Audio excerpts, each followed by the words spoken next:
नमस्कार। फसलों में यूरिया कब देनी चाहिए? सिंचाई के पहले देनी चाहिए, बाद में देनी चाहिए? कितनी मात्रा में देनी चाहिए? थोड़ी नमी है, दे दें क्या?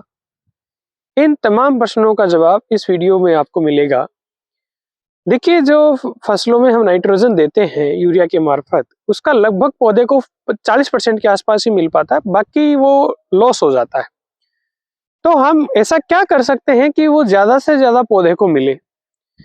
देखिए, सबसे पहले हमें ये समझना होगा कि जो आप नाइट्रोजन देते हो यूरिया के मार्फत, उसका लॉसेस 3 फॉर्म में होता है।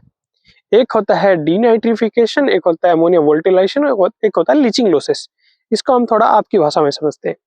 सबसे पहले हम लेते हैं लीचिंग लॉसेस को। लीचिंग लॉसेस का मतलब होता है कि पानी के साथ घुल के नीचे चली जाती है यूरिया, पौधे कोई काम नहीं आती है।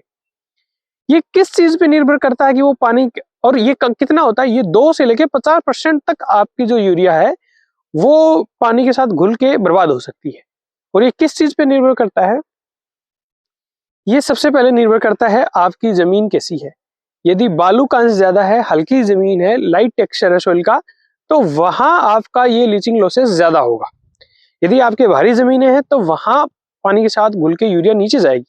ये लगभग इस चीज पे निर्भर करता है कि वो जमीन, आपकी मिट्टी, उससे पानी कैसे पास हो रहा है, नीचे कितनी फास्ट रेट से पास हो रहा है। जिस जमीन के ज्यादा बड़े कण होंगे, यानी कि हल्की जमीन है, उनमें फास्ट रेट से पानी नीचे जाएगा, तो वहां ये लॉसेस होने के चांसेस ज्यादा है।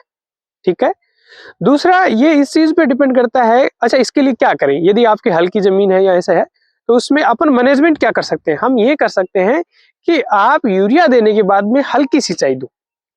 और वो सिंचाई ऐसा नहीं, और भारी जमीन है उनमें भी चाहे आप यूरिया देने के बाद में पानी इतना दें कि वो पानी उस पौधे की जड़ क्षेत्र तक जाके रहे। ऐसा नहीं कि उसमें लबालब हमने भर दिया, पानी नीचे जा रहा है, यूरिया भी उसके साथ में नीचे जा रहा है। तो यूरिया के बाद में एक हल्की सिंचाई ही होनी चाहिए, कैसी भी जमीनें हो। और खासकर जो हल्की जमीनें हैं, उसके अंदर यूरिया आप जितना तोड़ के दोगे उतना ज्यादा उचित होगा। क्योंकि आपने यूरिया दिया, पानी लगाया, उसके बाद में वो घुल के नीचे चली गई, पौधा 4-5 दिन में ले पाया, वो ले पाया, बाकी नीचे घुल के चली गई।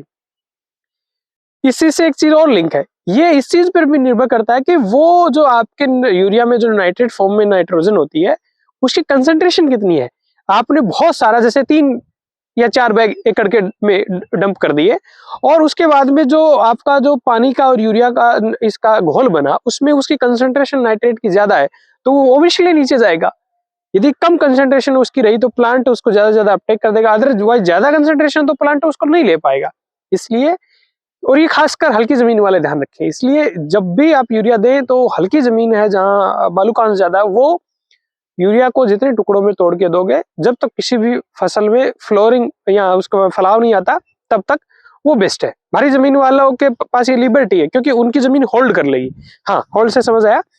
जिस जमीन की वाटर होल्डिंग कैपेसिटी, जमीन को धारण करने, जमीन की पानी को धारण करने की क्षमता जितनी ज्यादा होगी, वो यूरिया को उतना पकड़ के रख सकती है। जो जमीनें भारी जमीनें हैं जिनमें कार्बनिक पदार्थ ज्यादा है, वो जमीनें पानी को सहेज के रखती है। तो पानी को सहेज रही है तो उसके साथ में घुली हुई यूरिया को भी सहेज के रख रही है। लेकिन जो हल्की जमीनें हैं जिनमें कार्बनिक पदार्थ का अंश कम है, वो जमीनें पानी को अपने अंदर सहेज के नहीं रख सकती, तो वहां यूरिया के लीचिंग से लॉसेस ज्यादा होते हैं। तो हम कर क्या सकते हैं? हम यहाँ ये कर सकते हैं कि हल्की पानी दे सकते हैं, हम जमीनों में कार्बनिक पदार्थ ऐड कर सकते हैं, ताकि उन जमीनों की जल धारण क्षमता बढ़े और उसके साथ में वाटर होल्डिंग कैपेसिटी बढ़ेगी, तो ऑब्वियसली उसमें ये नाइट्रोजन की यूज एफिशिएंसी बढ़ेगी। लीचिंग लॉसेस के अलावा दूसरा जो लॉस होता है वो होता है अमोनिया वोल्टिलाइजेशन। अमोनिया वोल्टिलाइजेशन में क्या होता है कि जो आपकी यूरिया है, मतलब नाइट्रोजन जो है, वो अमोनिया NH3 फॉर्म में उड़ जाती है गैस बन के, जो पर्यावरण के लिए भी बहुत नुकसानदायक है।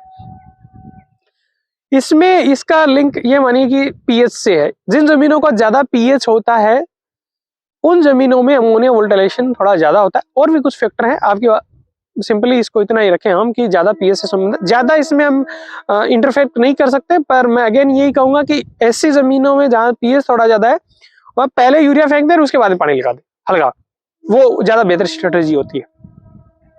इसके अलावा तीसरा जो लॉसेस होता है वो आपका होता है डीनाइट्रिफिकेशन, यानी कि जो आपकी नाइट्रोजन है वो या तो N2 फॉर्म में या N2O फॉर्म में गैसियस फॉर्म में लॉसेस होता है।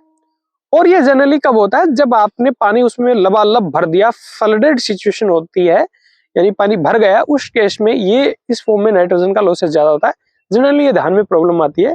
लेकिन भारी जमीन वाले मेरे भाई, जहाँ खासकर गेहूं वगैरह में नहर से पानी लगता है, तो वहां हमारे खेत भरे ही रहते हैं और हम चला के छोड़ देते हैं, तो वो थोड़ा सा डेंजरस है। वीडियो को हम कंक्लूड करें तो हमेशा हल्की जमीन वाले यूरिया को जितने टुकड़ों में तोड़ के देंगे उतना फायदेमंद होगा। और यदि संभव हो तो पहले आप यूरिया फेंक दें, उसके बाद में पानी लगा दें, ठीक है। और पानी में बहुत हैवी इरिगेशन नहीं होनी चाहिए, ताकि आपका यूरिया घुल के नीचे ही चला जाए, जड़ क्षेत्र तक रहना चाहिए, वो आपके पौधे को मिल जाएगा। एक साथ बहुत ज्यादा यूरिया ना दें, टुकड़ों में तोड़ के दो, वो हमेशा फायदेमंद होगा।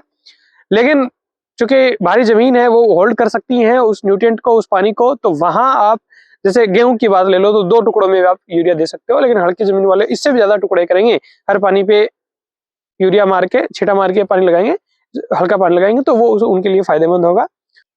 उम्मीद करता हूँ ये जानकारी आपके लिए यूजफुल होगी। आपने अभी तक ये चैनल नहीं सब्सक्राइब किया है तो आप इसे सब्सक्राइब कर सकते हैं, ताकि खेती से जुड़ी हुई नई नई जानकारियों का आपको नोटिफिकेशन मिलता रहे और सही समय पे आप जानकारी ले सके। नमस्कार, जय हिंद।